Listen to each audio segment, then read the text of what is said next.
चलो शुरू करते हैं। क्लास 12th फिज़िक्स का चैप्टर नंबर 3 करंट इलेक्ट्रिसिटी का ये लेक्चर नंबर 7 है। अब देखो बोर्ड पे साफ साफ दिख रहा है, स्क्रीन को रोक के स्क्रीनशॉट लेके इसको तुम लोग नोट कर लेना, ठीक है। अब देखो difference between electromotive force and potential difference, क्या डिफरेंस है दोनों में देखा जाए तो इलेक्ट्रोमोटिव फोर्स क्या है, it is work done by source in taking a unit positive charge once round the complete circuit. मैंने बताया था, ये मान लीजिए आप रेजिस्टेंस है, हम लोग अगर इसमें सेल लगाते हैं ये प्लस ये माइनस, तो अगर यहाँ से एक चार्ज गया ऐसा तो कंप्लीट फिर वापस यहीं तक आ जाएगा, तो वो work done per unit charge क्या कहलाएगा, इलेक्ट्रोमोटिव फोर्स कहलाएगा। यहाँ तक आ जाएगा तो एक पूरा चक्कर कंप्लीट कर देगा, तो ठीक है।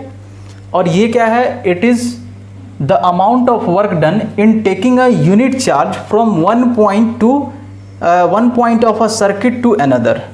ये हम लोग जानते हैं, एक पॉइंट से दूसरे पॉइंट पर ले जाने में जो पोटेंशियल होगा उसको पोटेंशियल डिफरेंस बोलते हैं उसी सर्किट में, ठीक। इसका सेकंड देखो, इलेक्ट्रोमोटिव फोर्स का क्या है, it is equal to maximum potential difference between the two terminals of a source when it is open circuit. जब ये ओपन सर्किट में रहता है, इसमें ये जुड़ा नहीं रहता है, तो ईएमएफ हम लोग क्या बोलते हैं, ईएमएफ किसके बराबर होता है, मैक्सिमम पोटेंशियल डिफरेंस, ठीक है। मैक्सिमम पोटेंशियल डिफरेंस के बाद ई बराबर वी होता है, ठीक है। ये मैक्सिमम पोटेंशियल डिफरेंस है, ये समझ आया। इसमें क्या होता है, पोटेंशियल डिफरेंस में exist between any two points of close circuit.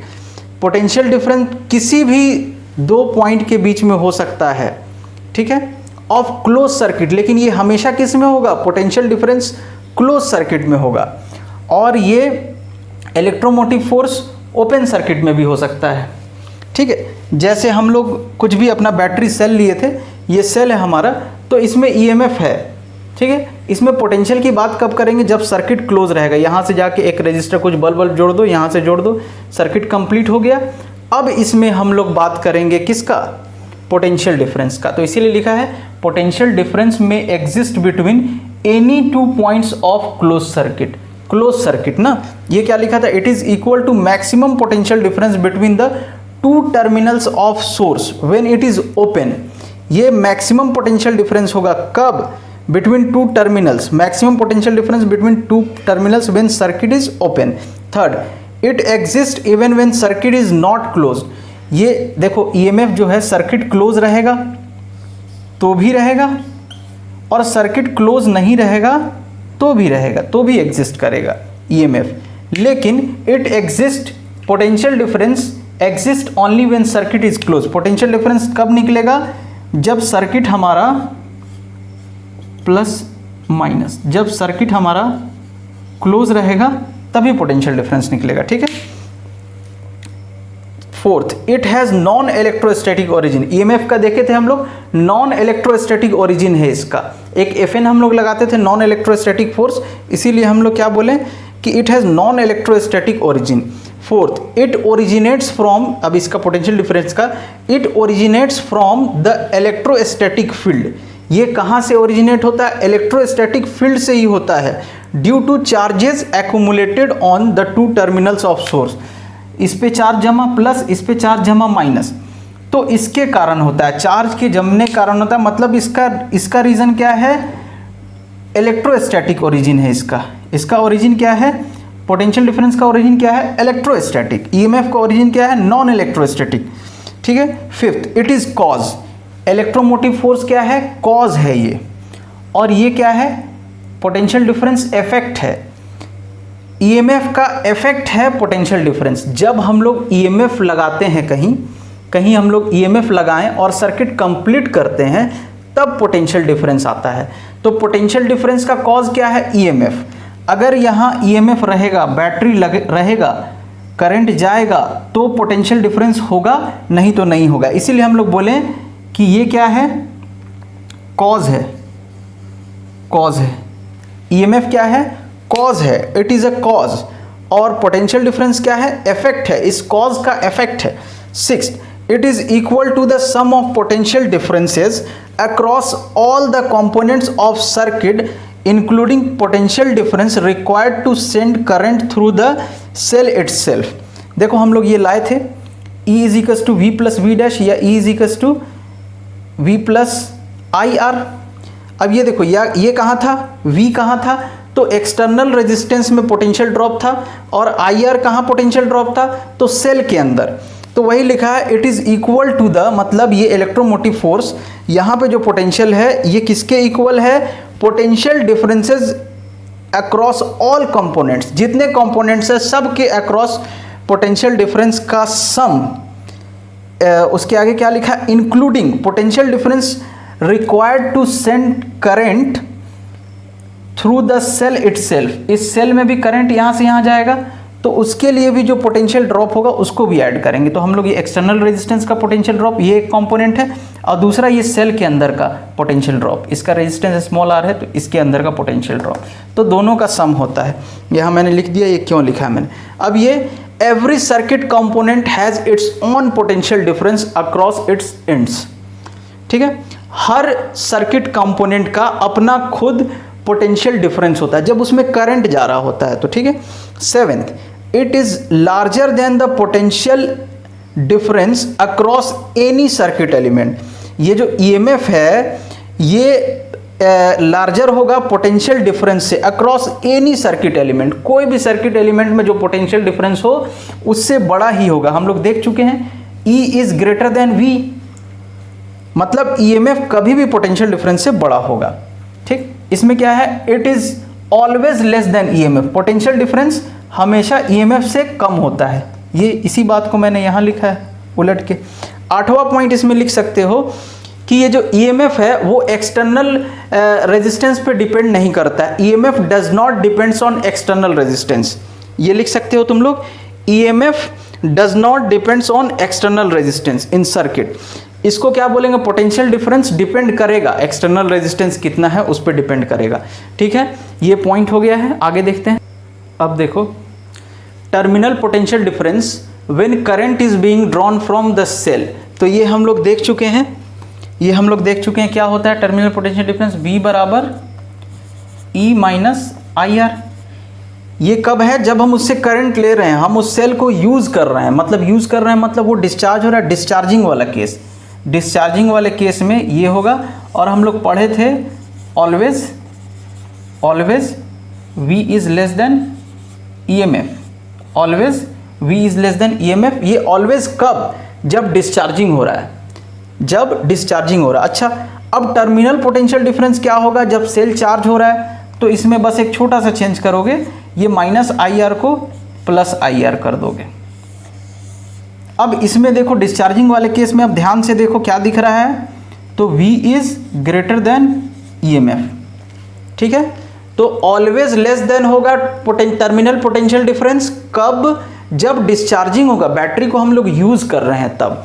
और जब हम लोग बैटरी को चार्ज करेंगे, ठीक है, बैटरी को जब हम लोग चार्ज करेंगे, चार्जिंग वाला जब केस रहेगा उस केस में क्या होगा, टर्मिनल पोटेंशियल बड़ा होगा ईएमएफ से। हम लोग यहाँ क्या किए, माइनस की जगह प्लस लिख दिए क्योंकि हम लोग चार्ज कर रहे हैं, ठीक है। इसको लिख लोगे, यूज हो सकता है। अब देखो क्या है, कॉम्बिनेशन ऑफ सेल्स। तो सेल्स को हम लोग सीरीज में रख सकते हैं या पैरेलल में रख सकते हैं। तो पहले हम लोग सेल्स इन सीरीज देखते हैं। तो सेल्स इन सीरीज क्या है, सबको पता है डेफिनेशन, फिर भी मैं लिख रहा हूँ। When negative terminal of one cell, ये पॉजिटिव ये negative, when negative terminal of one cell is connected to the positive terminal,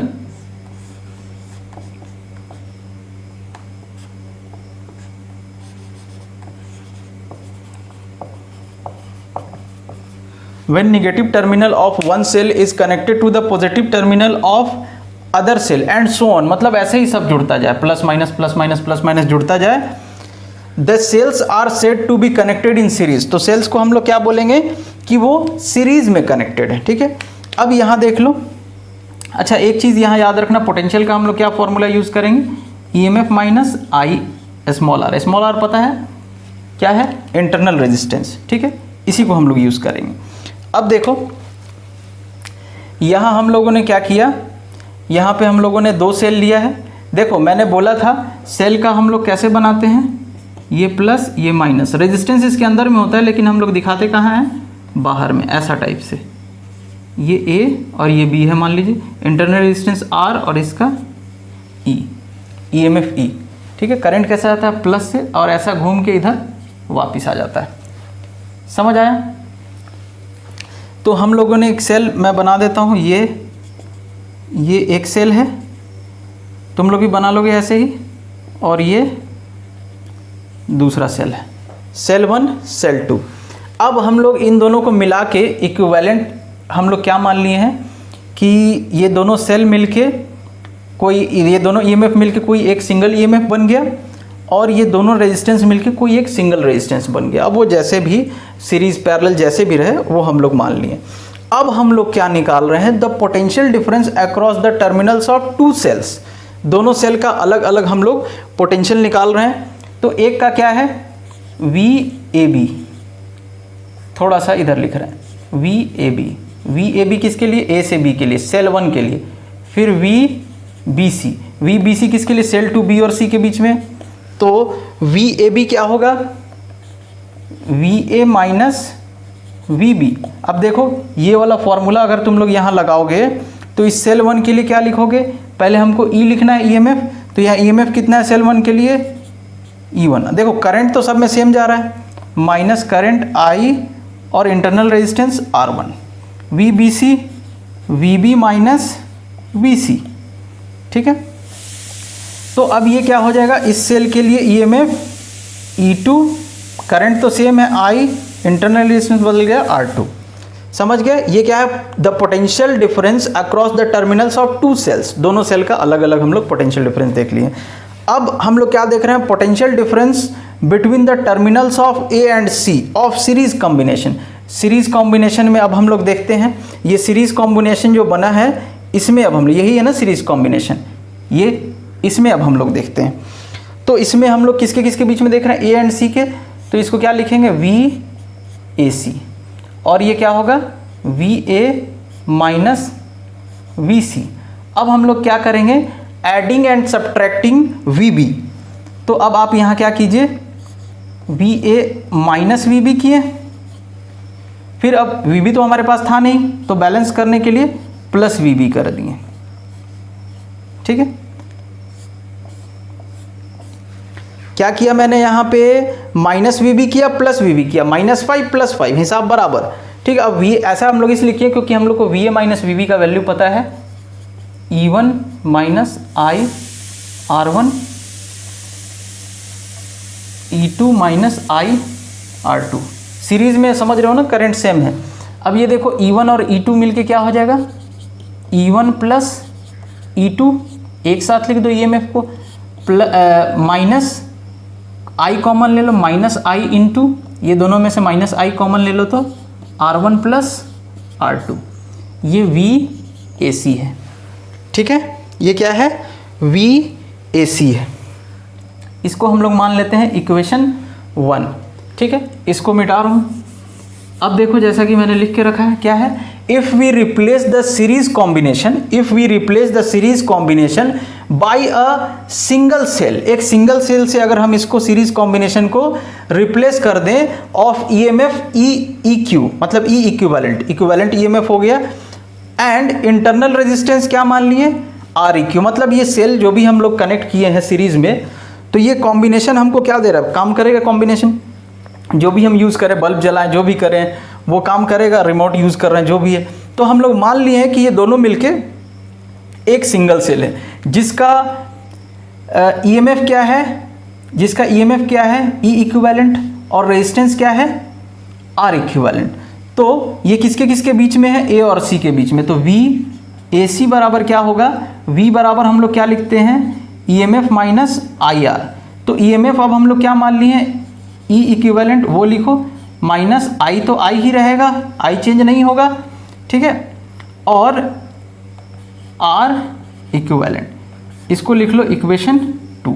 समझ आया? अब इक्वेशन 1 और इक्वेशन 2 सेम चीज़ बता रहा है, तो हम लोग क्या लिखेंगे, comparing comparing equation 1 and 2 we get, क्या मिलेगा हमको, तो ई इक्विवेलेंट, देखो यहाँ वी ए सी बराबर है ई एम एफ, तो इक्विवेलेंट ई क्या हो जाएगा, इक्विवेलेंट ई क्या हो जाएगा, E1 प्लस E2, और आई माइनस आई दोनों में सेम है। आर इक्विवेलेंट क्या होगा, internal resistance, equivalent internal resistance बराबर जितना सेल है उसका रेजिस्टेंस हम लोग ऐड कर देंगे।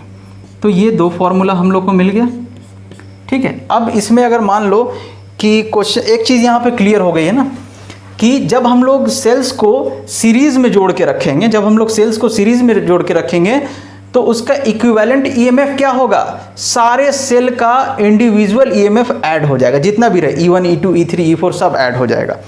ये कब, जब एक का माइनस दूसरे के प्लस से, दूसरे का माइनस तीसरे के प्लस से। अब अगर बीच में कोई सेल उलट दें, मतलब इसके माइनस से तीसरे वाले का माइनस जोड़ दें, तो वो वाला ईएमएफ माइनस हो जाएगा। अगर उल्टा जोड़ दें इसमें एक बैटरी E3, तो ये माइनस E3 हो जाएगा। बस ये याद रखना है, ठीक है, समझ आ गया। और रेजिस्टेंस क्या हो जाता है, सम हो जाता है। इक्विवेलेंट सारे सेल का जो इंटरनल रेजिस्टेंस है उन सब का इक्विवेलेंट रेजिस्टेंस क्या होगा, सब का individual equivalent resistance, sorry total हमारा सीरीज कॉम्बिनेशन का internal resistance, equivalent internal resistance क्या होगा, तो सारे सेल का इंडिविजुअल इंटरनल रेजिस्टेंस को ऐड कर देंगे, जितना भी सेल रहेगा, ठीक है। अब आगे देखते हैं सेल्स इन पैरेलल, ठीक है। फिर वही फॉर्मेलिटी करते हैं, डेफिनेशन मैं कुछ पहले से इसीलिए लिख ले रहा हूँ ताकि वीडियो ऑलरेडी काफ़ी लंबा हो चुका है और लंबा नहीं हो, ठीक है। When the positive terminals of all cells are connected to one point, positive terminal एक पॉइंट V1 पे and all their नेगेटिव, यहाँ लिख लो, and all their negative terminals are connected to another point, दोनों का नेगेटिव टर्मिनल दूसरे point V2 पर connected है, ठीक है। The cells are said to be connected in parallel, तो सेल क्या कहलाएगा, पैरेलल में कहलाएगा। तो ये डायग्राम समझ आ गया, ये सेल, इसका इंटरनल रेजिस्टेंस, ये बैटरी के अंदर ही है लेकिन दिखाते बाहर है, दोनों पैरेलल में ऐसा कनेक्ट हो गया है। इसमें करंट आई इधर से जा रहा है, प्लस से ऐसा जाएगा और घूम के माइनस की तरफ से आ जाएगा। तो अब I1 गया, तो इसमें I1 आया तो क्या आ रहा होगा, I1 बढ़ गया करंट, पहले करंट इक्वल था, अब करंट बढ़ गया, क्या हो गया, I1 I2, साफ साफ आ रहा है पूरा, हाँ क्या बढ़ गया, पहले तो सेम था सीरीज में करंट, अब करंट बदल गया, I1 और I2 हो गया, ठीक है। अब फिर हम लोग इसका इक्विवेलेंट सर्किट एक मान लिए हैं। हम लोग क्या माने हैं कि जो भी हमको काम मिल रहा है बैटरी से, हम लोग मान लेते हैं कि दोनों बैटरी मिला के कोई एक इक्विवेलेंट बैटरी या सेल, दोनों सेल मिला के कोई इक्विवेलेंट सेल है जिसका ईएमएफ ई इक्विवेलेंट है और इंटरनल रेजिस्टेंस आर इक्विवेलेंट है, ठीक है। अब देखो एज द टू सेल्स, देखो ये दोनों सेल जो है ये पैरेलल में कनेक्टेड हैं, दोनों का एक एंड एक पॉइंट से और दूसरा एंड दूसरे पॉइंट से, V1 और V2 के बीच में, तो इनका पोटेंशियल भी इक्वल होना चाहिए, सेम होना चाहिए पोटेंशियल, वही मैंने लिखा है as the two cells are connected in parallel, ये दोनों सेल पैरेलल में कनेक्ट है between the same points B1 and B2, so their potential difference V across the cell must be equal, across the terminals of cell लिख सकते हो, must be, इन दोनों का potential same होना चाहिए। बहुत सिंपल सी बात है, हम लोग जानते हैं ये दोनों का एक पॉइंट एक जगह है और दूसरा पॉइंट दूसरा जगह मिला हुआ, तो दोनों पैरेलल में है, तो दोनों का पोटेंशियल क्या है, सेम है। अब हम लोग क्या निकालेंगे, potential between terminals of first cell, तो फर्स्ट सेल के टर्मिनल में निकाले V मान लीजिए, वैसे ही potential between terminals of second cell, अगर ये V है तो ये भी V होगा, ठीक है। किसके किसके बीच में, B1 और B2, तो VB1 माइनस VB2, समझ आया, VB1 माइनस VB2। अब देखो ये क्या हो जाएगा, VB1, अब V देखो इस सेल के लिए पोटेंशियल निकालोगे तो पोटेंशियल V बराबर क्या होता है, E minus EMF E minus IR, तो फर्स्ट सेल के लिए क्या है, E1 माइनस I क्या है, I1 है, और R क्या है, R1 है, ठीक है। अब यहाँ से अगर हम लोग इस IR1 को उधर ले आए और V को उधर भेज दें, तो I1 R1 बराबर क्या हो जाएगा, E1 माइनस V, तो I1 बराबर क्या हो जाएगा, E1 minus we by R1, ये आ रहा है, नीचे का आ रहा है साफ साफ, E1 minus we by R, ठीक है, R1, हाँ E1 minus we by R1। अब दूसरे वाले के लिए भी सेम करेंगे, सेम पोटेंशियल होगा, VB1 से VB2 कितना होगा, अब इसके लिए E2 माइनस I2R2, करंट अब अलग अलग है, सीरीज में करंट सेम था। अब यहाँ से देख लो I2R2 बराबर क्या हो जाएगा, E2 माइनस V दोनों केस में सेम है पोटेंशियल। अब यहाँ से हमको क्या मिल जाएगा, जैसे यहाँ मिला था I1 वैसे ही यहाँ मिल जाएगा कि I2 बराबर E2 minus V by R2, ठीक है। अब यहाँ पे तुम लोग ध्यान से देखो, लिखा जाए नाउ हेयर क्या है यहाँ पे, नाउ ऐसा लिख लेते हैं, वी हैव देखो I आ रहा है, I1 I2 में बढ़ जा रहा है, तो हम लोग क्या लिखेंगे, I बराबर I1 प्लस I2। अब I1 और I2 की वैल्यू यहाँ पे हम लोग पुट करने वाले हैं, तो I बराबर क्या हो जाएगा, I1 की वैल्यू यहाँ से रखो, E1 minus we by R1, फिर plus E2 minus we by R2। समझ आ रहा है, सिंपल। अब इसको सॉल्व करेंगे हम लोग, तो ये क्या हो जाएगा, I इज इक्वल्स टू, इसको दोनों के साथ अलग अलग भेज दो, E1 by R1 minus V by R1, इसको भी दोनों के साथ अलग करो, E2 बाई R2 फिर माइनस V बाई R2। अब इसको एक साथ ले आओ, I बराबर इन दोनों को साथ में ले आओगे तो क्या हो जाएगा, E1 by R1 plus E2 by R2, इन दोनों को साथ में लाओगे तो इनको और इनको, तो माइनस V कॉमन ले लो, इसको एक साथ ले, माइनस V कॉमन ले लो, क्या हो जाएगा 1 by R1 plus 1 by R2, ठीक है। अब अगर हम लोग फिर और आगे सॉल्व करें तो I बराबर क्या हो जाएगा, इन दोनों का एलसीएम लो, R1 R2, और यहाँ क्या हो जाएगा, R1 कैंसिल, R2 ऊपर जाएगा, E1 R2 plus E2 R1, normal LCM लेके इसको सॉल्व किए, फिर माइनस V इंटू इसका भी एलसीएम ले लो, R1 plus R2 upon R1 R2, ठीक है। अब मैं यहाँ के इधर मिटाने वाला हूँ मैं, तो पहले इसको तुम लोग नोट कर लो, देख लो, इसको नोट कर लो, पेन कॉपी लेके बैठा करो। अच्छा, इसको एक स्टेप और सॉल्व कर लेते हैं। I बराबर, अब इन दोनों का एलसीएम सेम होगा, क्या होगा सेम एलसीएम, R1 R2, ठीक है, और इधर क्या हो जाएगा, E1 R2 plus E2 R1 minus V into R1 plus R2। यहाँ का मैं मिटाल रहा हूँ, इसको लिख लेना।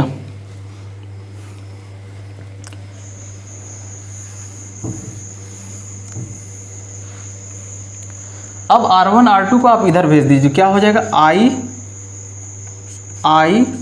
R1 R2 is equal to E1 R2 plus E2 R1 minus V into R1 plus R2। अब V को इधर लाओ, इसको इधर भेज दो, तो V into R1 plus R2 इधर आके प्लस में हो गया, ठीक है, और इधर क्या था, E1 R2 plus E2 R1, ये क्या हो जाएगा, माइनस ये I उधर चला गया, I R1 R2।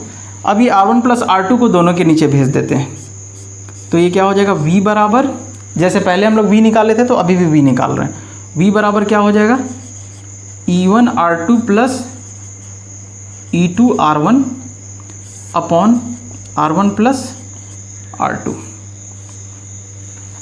ठीक है, माइनस आई R1 R2 बटा R1 प्लस R2, दोनों के नीचे हम लोग R1 प्लस R2 को भेज दिए हैं। ठीक है, कोई दिक्कत है? कोई दिक्कत नहीं, उम्मीद करते हैं क्लियर होगा, ये समझ आया होगा। अब इसको मिटाल रहा हूँ, इसको मिटाल रहा हूँ। अब जैसे पहले हम लोग किए थे वैसे ही करेंगे। इफ़ वी रिप्लेस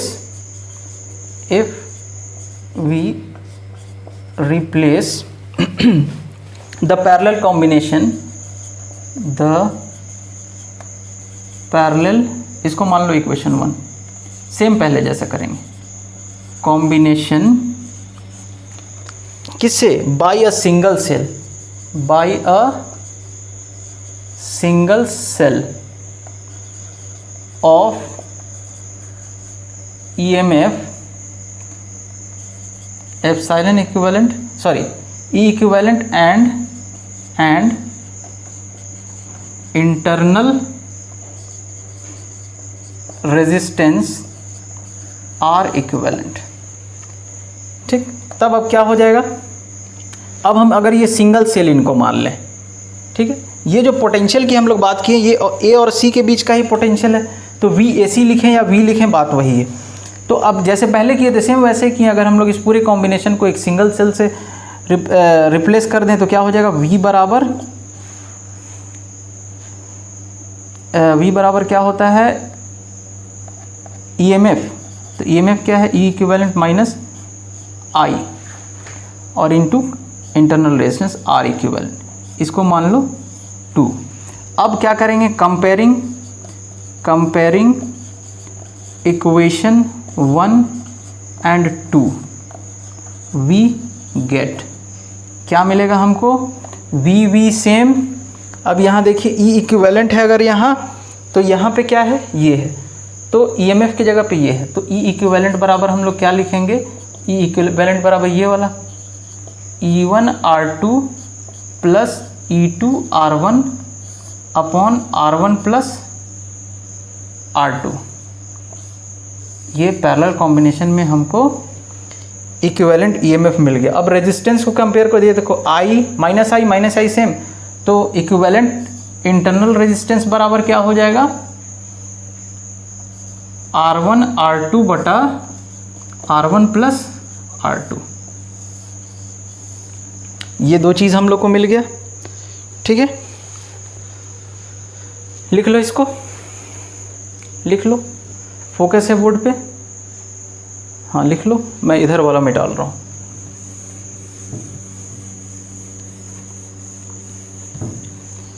ठीक है,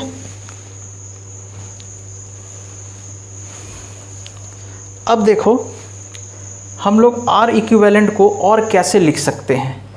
R इक्विवेलेंट को हम लोग और कैसे लिख सकते हैं? तो क्या है हमारा? R1 R2 by R1 plus R2। अब हम लोग क्या करते हैं? डिवाइडिंग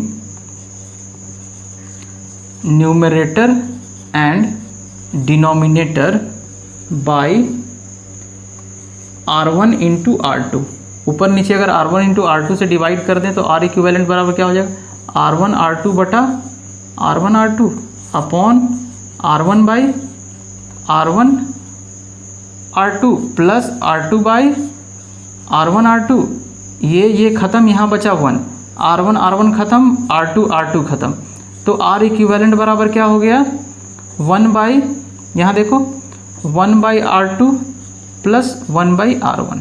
अगर हम लोग इसको इधर ले आएँ और इसको इधर ले जाएं तो हम लोग क्या लिख सकते हैं?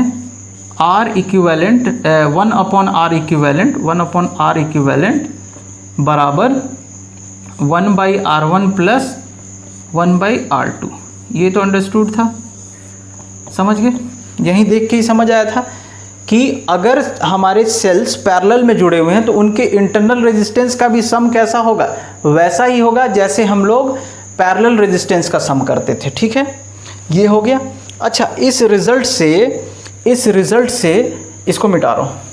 इस रिज़ल्ट से अगर हम लोग इक्विवेलेंट EMF लिखना चाहें, इस रिज़ल्ट से अगर हम लोग ये लिखना चाहें तो अब अगर इन दोनों को डिवाइड कर दिया जाए, E इक्विवेलेंट बाई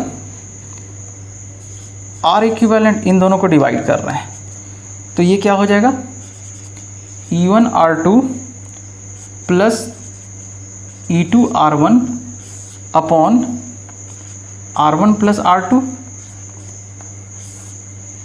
और R इक्विवेलेंट का वैल्यू क्या है, R1 R2 upon R1 plus R2। तो ये R1 प्लस R2 ख़त्म, तो E equivalent by R equivalent क्या आ गया, E1 R2 plus E2 R1 by R1 R2 बचा है। अब इनको हम सेपरेट करके दोनों के साथ भेज देते हैं, तो E1 R2 by R1 R2 plus E2 R2 by R1 R2, R2 R2 ख़त्म,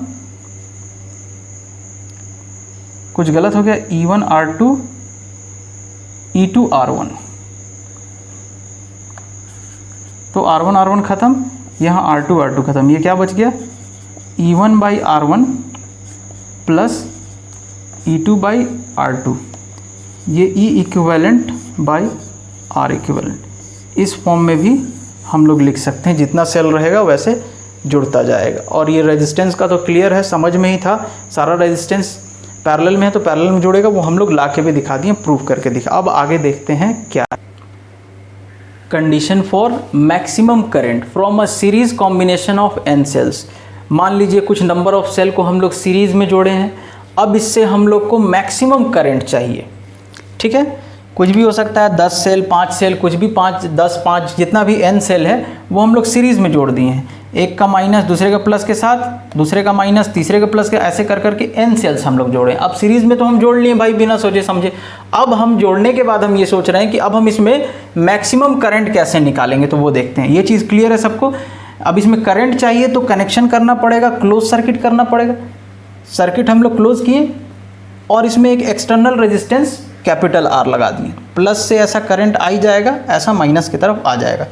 अब देखो यहाँ कैसे जुड़ा हुआ है, सीरीज में जुड़ा हुआ है, तो total EMF of n cells क्या होगा, total EMF of n cells in series. अभी जस्ट हम लोग पीछे पढ़े हैं कि जब अगर सेल सीरीज में जुड़ा है तो उनमें ईएमएफ क्या होगा, तो सबका इंडिविजुअल ईएमएफ जुड़ जाएगा। तो सबका इंडिविजुअल ईएमएफ क्या है, तो सबका ईएमएफ ई, ठीक है, सबका ईएमएफ क्या लिए हैं हम लोग, सेम लिए हैं।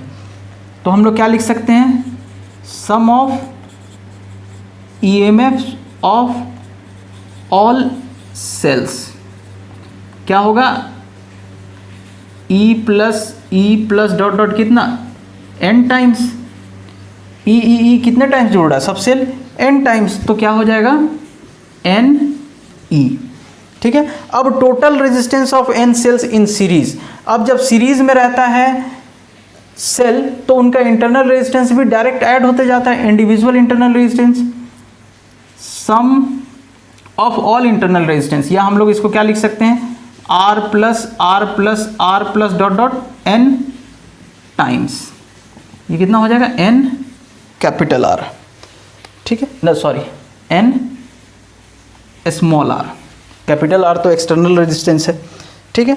अब देखो टोटल रेजिस्टेंस इन सर्किट क्या होगा, टोटल रेजिस्टेंस इन सर्किट, तो external resistance plus internal resistance, internal resistance कितना है NR है, समझ आ गया। अब याद करो टोटल करंट इन सर्किट हम लोग निकाले थे, I बराबर total EMF by total resistance R plus R, ये हम लोग पीछे निकाले थे।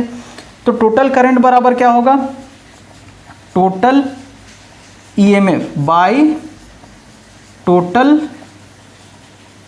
रेजिस्टेंस, टोटल रेजिस्टेंस किसका, सर्किट का टोटल रेजिस्टेंस। तो अब देखो टोटल EMF निकालें हम लोग NE, टोटल रेजिस्टेंस यहाँ निकाले हैं R प्लस NR। इतना नोट कर लो सब, इतना नोट कर लो। देखो एक काम करना मैं यहाँ भूल गया हूँ, मैं इसका इक्विवेलेंट रेजिस्टेंस बना देता हूँ ताकि तुम लोग को चीज़ें और क्लियर हो जाए। ये इसका इंटरनल रेजिस्टेंस, यहाँ पे एक्सटर्नल रेजिस्टेंस R जुड़ा है, इसमें करंट गया I, आया I, ये कितना आ गया, सबको मिला के EMF कितना आया NE, सबको मिला के रेजिस्टेंस कितना आया NR, इंटरनल रेजिस्टेंस। ठीक है, अब ये सही है। अब ये सब मिलके एक सेल बना लिया, सब ने मिलके क्या बना लिया, एक सिंगल सेल बना लिया। ठीक है, तो ये आ गया हमारे करंट का value I is equals to, हाँ ठीक है यहीं लिखते हैं, I is equals to NE by R plus NR। ठीक है, ये आ गया। अब हम लोग इसमें केस देखेंगे, करंट तो हम लोग निकाल लिए, अब हम लोग केस देखेंगे कि करंट कब मैक्सिमम होगा। इसको तुम लोग नोट कर लो, वीडियो रोक के नोट कर लो, मैं इसको मिटा रहा हूँ। ठीक है, मिटा रहा हूँ।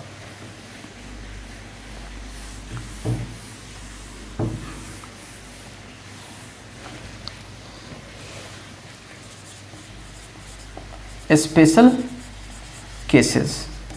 तो पहला इफ एक्सटर्नल रेजिस्टेंस R काफ़ी बड़ा हो, किससे, सारे इंटरनल रेजिस्टेंस के सम से। ठीक, देन तब क्या होगा, हम लोग नेग्लेक्टिंग NR काफ़ी छोटा है, इसको नेग्लेक्ट कर देंगे। तो I बराबर क्या हो जाएगा, NE बाई R। I बराबर क्या हो गया, NE बाई R, और E बाई R क्या है,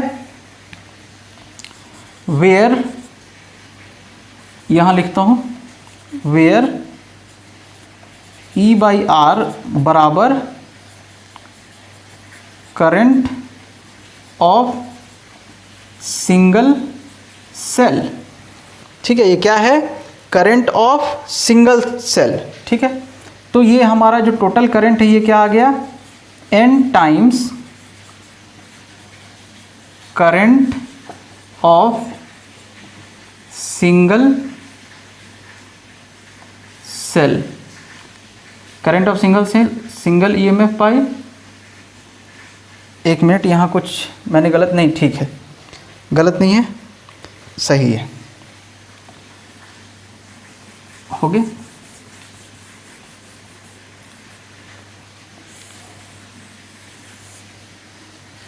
तो एक बैटरी से जितना करंट, एक सेल से जितना करंट मिल रहा है हमको, उसका n टाइम्स हमको करंट मिल रहा है, इसमें मिलेगा इसमें। ठीक है, ओके, एक सेल जो करंट दे रहा है उसका n टाइम्स। अब केस टू जस्ट इसका उल्टा ले लेते हैं।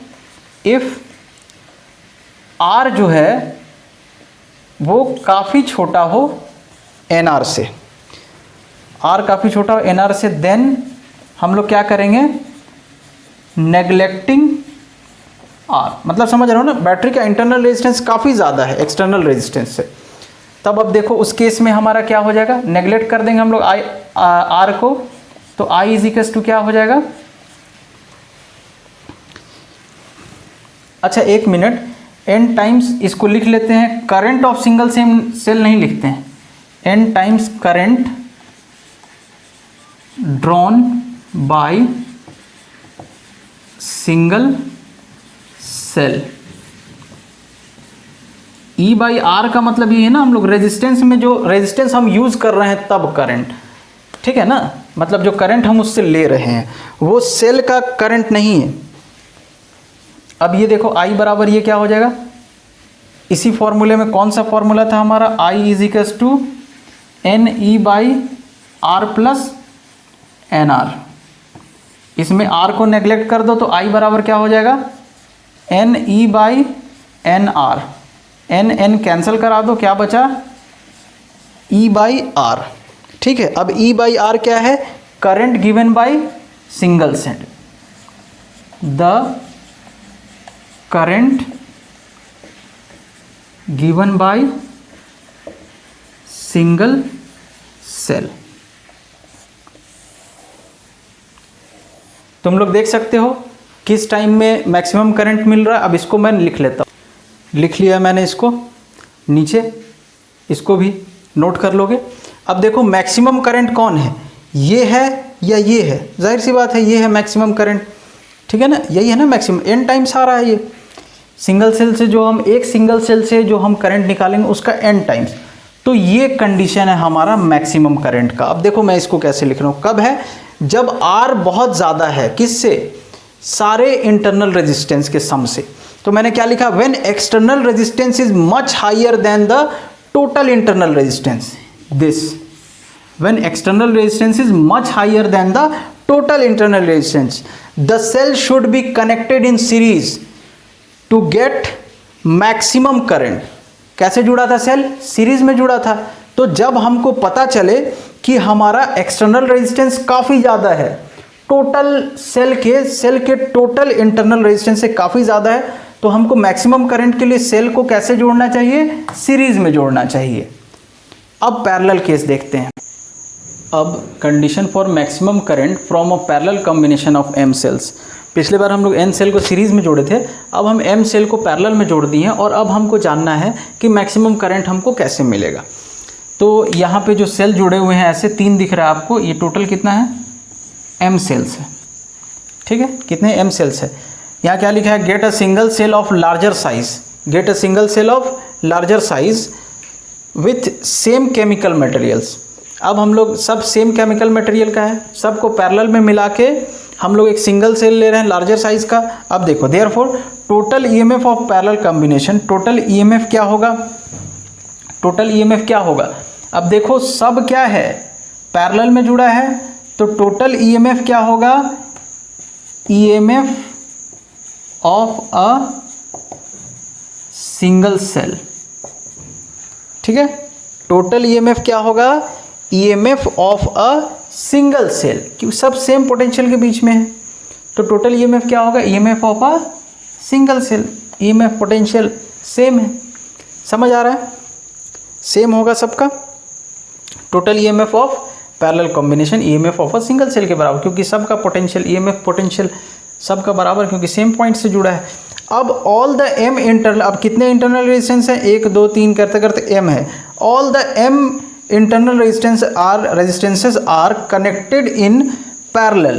कैसे कनेक्टेड है, सारे इंटरनल रेजिस्टेंस पैरेलल में, so their equivalent resistance R dash is given by, R dash कैसे लेंगे, 1 by R dash is equal to, क्या करोगे, 1 by R plus 1 by R plus 1 by R कितना, m टाइम्स। तो 1 by R को m times, x को अगर n times add करेंगे तो nx हो जाएगा, तो 1 बाई आर को अगर m टाइम्स ऐड करेंगे तो m बाई आर हो जाएगा, ठीक है, कितना हो जाएगा, m बाई आर हो जाएगा, समझ आ रहा है। अब यहाँ से अगर हम लोग r डैश की वैल्यू निकालें, r डैश, तो इसको उलट देंगे, ये r बाई m हो जाएगा। तो हमारा जो इक्विवेलेंट रेजिस्टेंस मिल रहा है वो कम है काफ़ी, तो इक्विवेलेंट रेजिस्टेंस कितना मिल जा रहा है, R बाई M, और ईएमएफ एक सिंगल सेल के बराबर ईएमएफ हमको मिल रहा है, समझ आया। अब देखिए टोटल रेजिस्टेंस इन सर्किट क्या होगा, R plus total internal resistance R dash is equal to क्या हो जाएगा, R plus R by M, clear है। अब total current in circuit, total current in circuit हमको निकालना है। टोटल करंट इन सर्किट कैसे निकालेंगे, total EMF E by total internal resistance कितना है, R plus R by M, ठीक है। अब अगर इसको तुम लोग सॉल्व करोगे तो ये क्या हो जाएगा, M E by M capital R plus small r, ये टोटल करंट हो गया, इसको लिख लोगे। अब इसमें भी लिख लो इसको। अब इसमें भी हम लोग स्पेशल केस देखते हैं, इसको मिटा रहा हूँ।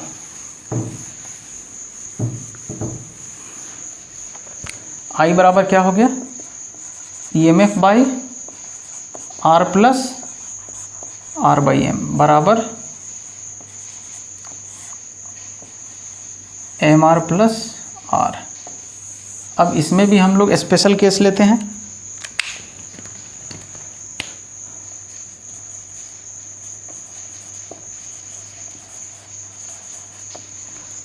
वैसे ही रेजिस्टेंस का खेल, पहला मान लेते हैं इफ़ जो हमारा कैपिटल आर है वो काफ़ी छोटा हो किससे, मतलब external resistance total internal resistance R/M से काफ़ी छोटा हो, देन क्या होगा, नेग्लेक्टिंग R। अब इसमें R को नेग्लेक्ट करो तो I बराबर क्या हो जाएगा, E/R/M। R हटा दिए, M ऊपर चला जाएगा, कितना हो जाएगा, M/E/R। अब E/R क्या है, current due to single cell, तो M times current due to single cell E/R, current due to single cell E/R। ठीक है, ये केस 1 हो गया। अब ले लो केस 2। इफ एक्सटर्नल रेजिस्टेंस जो काफ़ी बड़ा हो, किससे, टोटल इंटरनल रेजिस्टेंस से, देन जो छोटा है उसको नेग्लेक्ट कर दो, नेग्लेक्टिंग R/M। तो अब I बराबर क्या हो जाएगा, I बराबर क्या हो जाएगा, इसमें R/M अगर नेग्लेक्ट कर दें तो E/R। अब ये E/R क्या है, current drawn from single cell, current drawn from single cell. ठीक है, अब इसके नीचे भी लिख लेते, नीचे लिख दिया मैंने, देख लो इसको। ठीक है, अब देखो यहाँ करंट ज़्यादा कब मिला, यहाँ मिला या यहाँ मिला, जाहिर सी बात है यहाँ ज़्यादा करंट मिला, इस केस में ज़्यादा मिला, कितना, M times current due to single cell. तो अब हम लोग क्या डिसाइड किए, जब हमको मैक्सिमम करंट चाहिए और पैरेलल में है, तो हमारे पास जो एक्सटर्नल रेजिस्टेंस है वो क्या होना चाहिए, नेट इंटरनल रेजिस्टेंस से काफ़ी कम होना चाहिए। सीरीज़ में जस्ट उल्टा था, बड़ा था उसमें external resistance net internal resistance से काफ़ी ज़्यादा था। तो इसको दूसरे तरीके से और क्या हम बोल सकते हैं कि जब आपका एक्सटर्नल रेजिस्टेंस काफ़ी कम हो नेट इंटरनल रेजिस्टेंस से और आपको ज़्यादा करंट चाहिए, तो आप बैटरी को किस में जोड़िएगा, पैरेलल में जोड़िएगा। इसी को लिखा है यहाँ, when external resistance is much smaller than the net internal resistance, when external resistance is much smaller than the internal than the net internal या total internal resistance, the cell should be connected in parallel. कैसे जुड़ा हुआ है cell, parallel में। The cell should be connected in parallel to get maximum current. Mixed grouping of cells. ठीक है, अब यहाँ पे हम लोग क्या लिए हैं, जो सीरीज़ में हम लोग निकाले थे n सेल सीरीज़ में, तो वैसा सीरीज़ का हम m रो ले लिए हैं। पहले रो में n सेल है, फिर दूसरे रो में n सेल है, फिर तीसरे में भी n सेल है, चौथे में भी n सेल है, पांचवें में भी n सेल है, ऐसे कर कर के n सेल सीरीज़ कॉम्बिनेशन का m रो बना लिए हैं हम लोग। n सेल के सीरीज़ कॉम्बिनेशन का हम लोग m नंबर ऑफ रो बना लिए हैं हम लोग, 1 रो 2 रो 3 रो 4 रो ऐसे ही कर कर के n रो बना लिए हैं। ठीक है, अब सबका EMF E है और इंटरनल रेजिस्टेंस R है। तो अब यहाँ total number of cells, matrix determinant तुम लोग पढ़े हो, सिंपल बता सकते हो। टोटल नंबर ऑफ सेल्स क्या होगा, इसमें n सेल, हर रो में n सेल है और टोटल नंबर ऑफ रो कितने हैं, m है। तो total number of cell n into m हो जाएगा। ठीक है, n इंटू m हो जाएगा। क्लियर है भाई, एक रो में n सेल है, एक रो में n सेल है, तो m रो में कितना सेल होगा, तो n into m। EMF of each cell, each row of n cells, हर, अगर मान लीजिए कि हम इस एक रो का EMF देखें, इस एक सिंगल रो का EMF, तो इसमें सारे सेल EMF वाले सारे सेल सीरीज में जुड़े हैं। कितने सेल जुड़े हैं, n सेल्स। तो हम लोग EMF क्या होता है, E प्लस E हम लोग देख लिए कितना, n टाइम्स, तो कितना हो जाएगा NE, समझ रहे हो ना, सीरीज में सबका EMF देखें अभी जस्ट पीछे जुड़ जाता है, तो NE एक का हो गया। अब देखो ये कितना हो गया NE, ये भी NE EMF, ये भी NE, ये भी NE, ये भी NE। अब पैरेलल वाला देखो, पैरेलल में सारा E जब पैरेलल में था तो नेट EMF हमारा क्या आया था, E ही था। EMF माने पोटेंशियल, समझने के लिए पोटेंशियल, तो सबका पोटेंशियल उतना ही जितना एक का है सबका, क्योंकि सब एक ही पॉइंट से जुड़ा है। तो क्या लिखा है मैंने, as M such rows are connected in parallel so net EMF of combination, net EMF of combination किसके बराबर होगा, NE। Net EMF of combination किसके बराबर होगा, एक रो का जो कॉम्बिनेशन होगा, एक रो का जो EMF होगा वही पूरे का होगा। क्यों, क्योंकि same row same row same row same row same row parallel में है, तो सबका EMF सेम होगा। ठीक है, सबका EMF सेम होगा। क्लियर है। अब हम लोग रेजिस्टेंस की बात करते हैं, net internal resistance of each row. अब देखो एक रो में चलो तो कितना है, N सेल है और सबके पास इंटरनल रेजिस्टेंस है R, तो ये भी क्या हो जाएगा R प्लस कितने टाइम्स, N टाइम्स। सीरीज में ऐसे ही जुड़ता है, एक रो का बात करें अगर हम, तो सीरीज में R जुड़ के क्या हो जाएगा, NR हो जाएगा एक रो का। अब एक रो का NR, दूसरे का भी NR, तीसरे का भी NR, चौथे का भी NR, पांचवे का भी NR और mth का भी NR।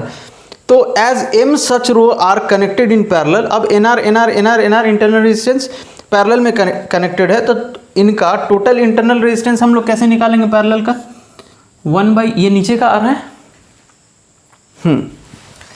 1/R dash is equals to कितना जुड़ा है, NR, तो 1/NR plus 1/NR plus 1/NR plus कितने टाइम्स, M रो है तो M टाइम्स ये पैरेलल में जुड़ेगा, तो M टाइम्स जुड़ेगा तो M/NR हो जाएगा।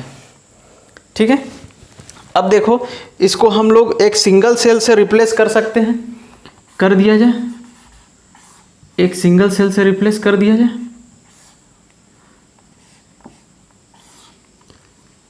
यहाँ इंटरनल रेजिस्टेंस बना लो, ऐसे जा रहा है करंट, ये एक्सटर्नल रेजिस्टेंस है।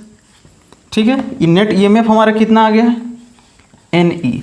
एक रो का जितना EMF होगा वही टोटल का हो, क्योंकि सब पैरेलल में जुड़ा हुआ है। ये हम लोग पैरेलल में देख चुके हैं, अभी हमको रेजिस्टेंस नहीं पता, मैं यहाँ पे मिटाल रहा हूँ।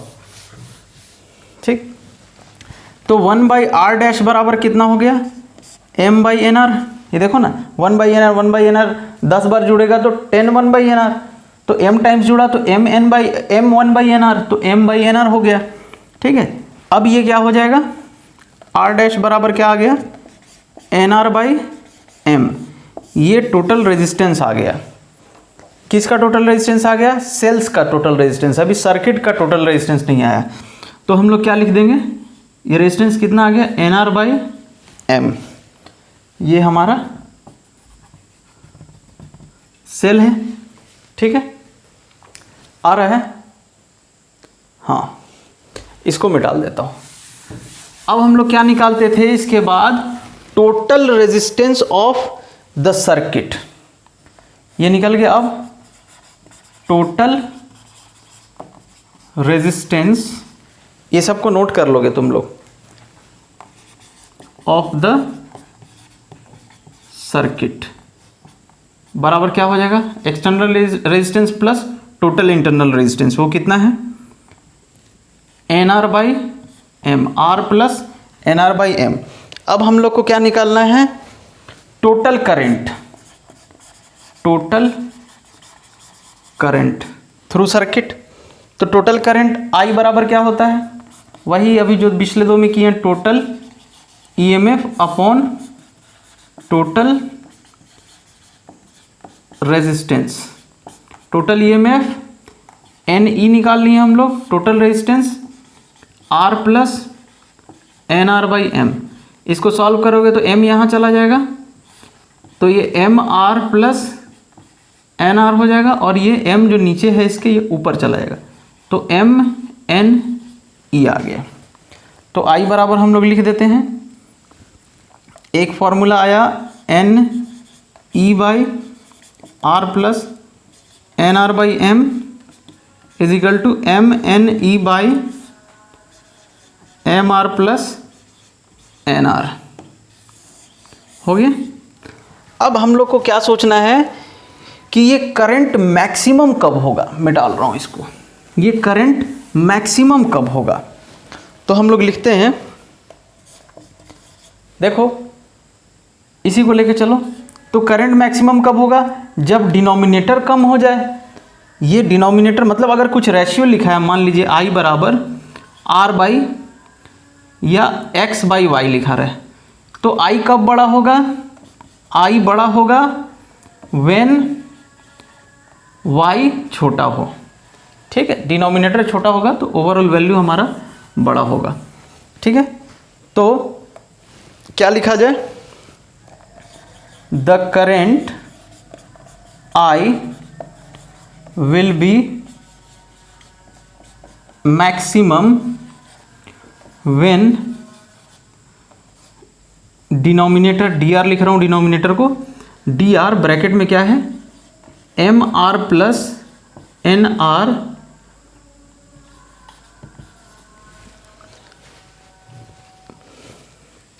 When denominator M R plus N R is minimum, is minimum. इतना लिख लो, नोट कर लो, इतना मिटाना पड़ेगा मेरे को। ठीक है, नोट कर लो। अब आगे चलते हैं, अब हमको इसको मिनिमम करना है। तो देखो M R plus N R को, ए स्मॉल आर है ना, क्या मैं root M R plus root N R का होल स्क्वायर लिख सकता हूँ, है ना? नहीं, होल स्क्वायर नहीं, इंडिविजुअल, इसका स्क्वायर और प्लस इसका स्क्वायर। देखो 2 इज इक्वल्स टू क्या, रूट 2 का स्क्वायर लिखा जा सकता है, क्योंकि रूट 2 का स्क्वायर 2 ही होगा। अच्छा, x इज इक्वल्स टू क्या, मैं रूट x का स्क्वायर लिख सकता हूँ, क्योंकि रूट x का स्क्वायर x ही होगा। तो वैसे ही मैंने एम आर की जगह पे रूट एम आर का स्क्वायर किया है, इसका मतलब एम आर ही है, और एन आर की जगह पे रूट एन आर का स्क्वायर किया है, इसका मतलब एन आर ही है। अब मैं क्या कर रहा हूँ, रूट एम आर का square plus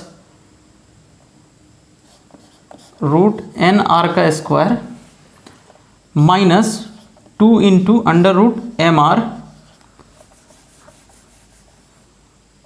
into N R. अब देखो मैंने अपने मन से यहाँ पे ये वैल्यू माइनस किया है, ये हमारे पास था नहीं, तो इसको बैलेंस करने के लिए फिर हमको प्लस भी करना होगा। 2 into M R into root N R. समझ आया? हम लोग कहीं पे +5 -5 कर सकते हैं।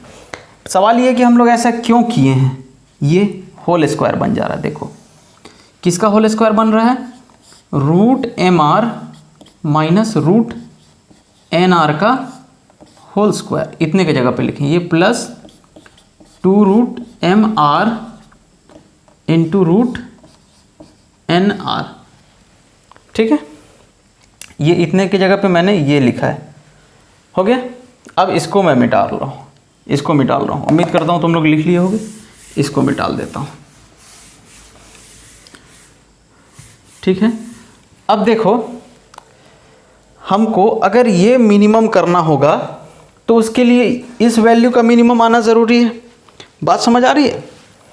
तो अच्छा हाँ, इसको एक बार और मैं लिखता हूँ, M R plus N R बराबर under root M R minus N R का होल स्क्वायर और plus 2 under root M N R into R, इन दोनों का मल्टीप्लाई रूट में था।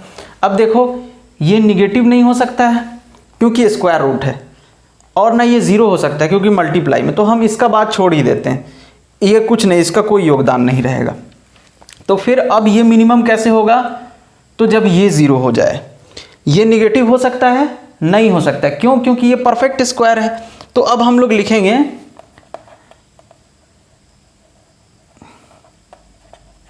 Since under root M R minus under root N R का whole square is a perfect square. ठीक है, so it can not be negative. तो ये निगेटिव नहीं हो सकता है, निगेटिव नहीं हो सकता है। ठीक है,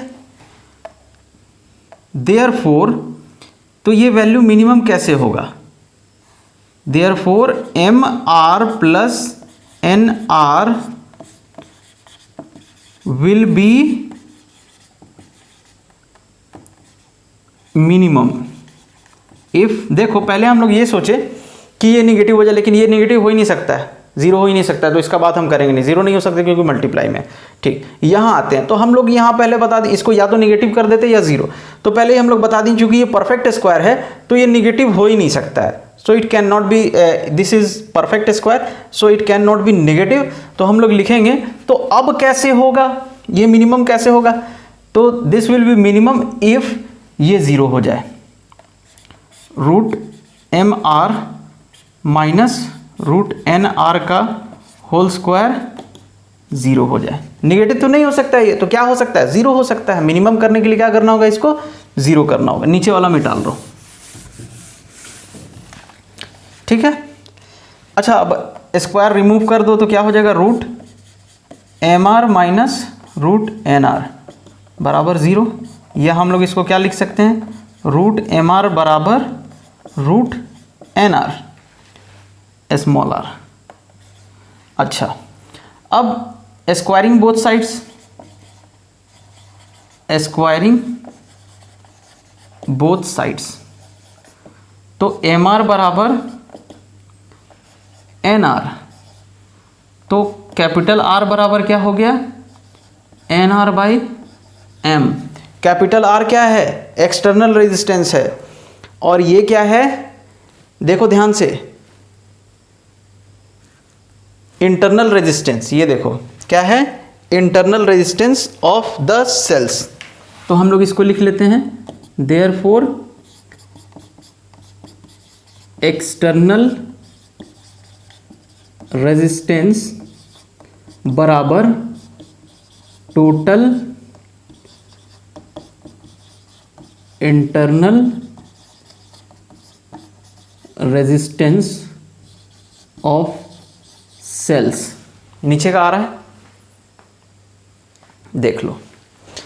ठीक है, फिर से बता रहा हूँ, यहाँ पे मैंने क्या किया, हम लोग जब करंट का फॉर्मूला लिए तो हम लोग करंट के फॉर्मूले में क्या देखें? फ्रैक्शन में आ रहा था, तो डिनोमिनेटर को हम कुछ भी करके मिनिमम कर देंगे तो करंट मैक्सिमम हो जाएगा। ठीक है, डिनोमिनेटर ये था। अब हम लोग इसको मिनिमम करने का सोचे, तब इसको हम लोग सॉल्व किए, ऐसा कुछ दिमाग लगा के बता दिया मैंने यहाँ क्या किया है, क्यों किया है, नीचे से आया था। तो अब हम लोग के पास जब ये एक्सप्रेशन है तो हम लोग सोचें कि ये तो निगेटिव हो नहीं सकता है। क्यों निगेटिव नहीं हो सकता है? क्यों निगेटिव नहीं हो सकता है? स्क्वायर रूट है, और भी जो भी रीज़न है वो सिंपल है, इसमें ज़्यादा घुसने की ज़रूरत नहीं, एकदम सिंपल सी बात है। तो अब हम लोग इसको निगेटिव करने का सोचें कि भाई इसको नेगेटिव कर दिया जाए, हमारा वैल्यू कम हो जाए। इसका M R plus N R denominator है, इसका वैल्यू कम हो जाएगा अगर ये कम हो जाएगा। ये तो कम नहीं हो सकता है, तो इसको निगेटिव कर देते हैं। तो हम लोग फिर देखते हैं कि this is perfect square, so it can not B negative. ये परफेक्ट स्क्वायर है तो परफेक्ट स्क्वायर नेगेटिव नहीं हो सकता है। फिर हम लोग सोचे चलिए कोई बात नहीं, नेगेटिव नहीं हो सकता है, अच्छी बात है, तो जीरो तो हो सकता है ना। तो फिर हम लोग लिखे हैं ये जो डिनोमिनेटर है M R plus N R, ये डिनोमिनेटर अभी यहाँ पे नहीं है, वो करंट में था, हम लोग उसको अलग ला के सॉल्व कर रहे हैं। तो हम लोग लिखे हैं कि M R plus N R will be minimum if ये जो वैल्यू है ये जीरो हो जाए, ये जो स्क्वायर है ना ये जीरो हो जाए। तो उसको लेके सॉल्व किए तो हम लोग देखें क्या आ गया कि एक्सटर्नल रेजिस्टेंस बराबर टोटल इंटरनल रेजिस्टेंस। अब मैं रिकॉर्डिंग पॉज करके इसका डेफिनेशन लिख लेता हूँ। देखो हम लोग मिनिमम करंट के लिए जब चलें तो हम लोग मिनिमम करंट के केस में हमको क्या मिला कि एक्सटर्नल रेजिस्टेंस बराबर total internal resistance of cells. मतलब एक्सटर्नल जो भी हम लोग रेजिस्टेंस कैपिटल आर लगाए थे वो किसके बराबर होना चाहिए? तो जितना सेल हम लोग यूज़ किए ना, बैटरी यूज़ किए हैं, उन सब के इंटरनल रेजिस्टेंस के बराबर, टोटल इंटरनल रेजिस्टेंस के बराबर होना चाहिए। तो अब इसी से हम लोग डेफिनेशन बना लिए कि रिजल्ट मिला, क्या रिजल्ट मिला कि in a mixed grouping of cells the current through the external resistance will be maximum. मतलब ग्रुपिंग, इन मिक्स ग्रुपिंग जब करेंगे तो करंट मैक्सिमम होगा। कब? Current will be maximum, comma लगा दो यहां, if the external resistance is equal to the total internal resistance of cell. The external resistance is equal to the total internal resistance of cells, of the cells. ठीक है, ये condition हमको कब मिला? जब हम मैक्सिमम करंट को assume करके चल रहे थे कि हमको मैक्सिमम करंट चाहिए, उसके लिए कंडीशन निकाले। तो ये तो अब सिंपल सी बात, मिक्स ग्रुपिंग में कैसे मिलेगा मैक्सिमम करंट? मिक्स ग्रुपिंग में कैसे मिलेगा मैक्सिमम करंट? तो जब हमारा एक्सटर्नल रेजिस्टेंस किसके बराबर हो? टोटल इंटरनल रेजिस्टेंस के। वैसे ही मैक्सिमम करंट का कंडीशन हम लोग देख चुके हैं। एन सेल्स को जब हम लोग सीरीज में रखे थे तो मैक्सिमम करंट कैसे मिलेगा? फिर एम सेल्स को जब हम पैरेलल में रखे थे तब मैक्सिमम करंट कैसे मिलेगा? सब हम देख लें, दोनों एक दूसरे का अपोजिट था। इसको लिख लोगे, सबको कॉपी पेन लेके लिख लिया करो। चलो नेक्स्ट लेक्चर में हम लोग मिलेंगे। ठीक है, थैंक यू।